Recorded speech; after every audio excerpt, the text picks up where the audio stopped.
No, I mean, I personally don't want my kids to be assimilated into a mad, insane culture. I mean, that's why people say, what about socialization? Exactly. I don't want them socialized into this society. I don't want them to think that this is normal. And to be creative and actually be able, people now are so fearful. I'm worried about losing my job. So make a job. People didn't used to be employed in this country. Employment was seen as just one phase in life. This used to be a country of entrepreneurs, of people that actually did things for themselves. And I think we need to get back to that. We need to get back to independent communities that are not dependent on a global culture that's destroying our biosphere, that's causing great pain and suffering, both in the home and outside. I mean, there's a lot of immense pain and suffering. Look at that poor family, who have to live with the fact that their daughter committed suicide, apparently over a failing grade in a math course.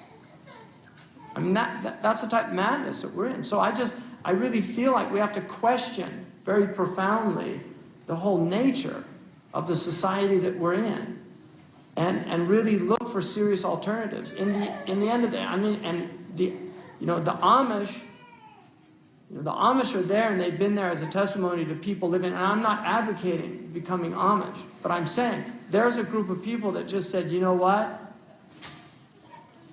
We're not going to participate in that madness. There's a lot of people that have done that. There are people that have the moral commitment to check out. There are people that have the moral commitment not to use credit cards in this society. I mean, people of profound conviction, of greater conviction than myself on a lot of issues that I talk about. There was a professor at San Jose State that was at zero garbage production. He wasn't producing any garbage. He was an environmentalist teacher. And he would take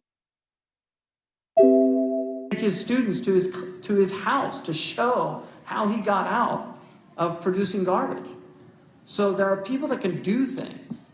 But if we have a society that's not engendering creativity, that's not teaching people to think outside of the box, to think of other ways of doing things, there's so much madness. This whole system was designed by Prussians. And we have the history. John Taylor Gatto recorded the history of where this whole thing came from. That's also in the book. It's also in the book. In that little book, yeah. There's an essay by John Taylor Gatto that talks about that. But where this system came from. I mean, some of our most creative people in this country, if you look at Henry David Thoreau, whose books are still read to this day. I mean, Henry David Thoreau, he completely rebelled against that. But he talks about meeting a yeoman, a farmer, who had Homer's Iliad in his when he was plowing, he would sit down under a tree and read Homer's Iliad in Attic Greek in Massachusetts in the 1840s. And this was a simple American farmer. And one of the things Thoreau says about him is that, he didn't really read it at a deep level, but he thought it was the greatest yarn that he'd ever heard. I mean, that's a farmer in Massachusetts reading Homeric Greek.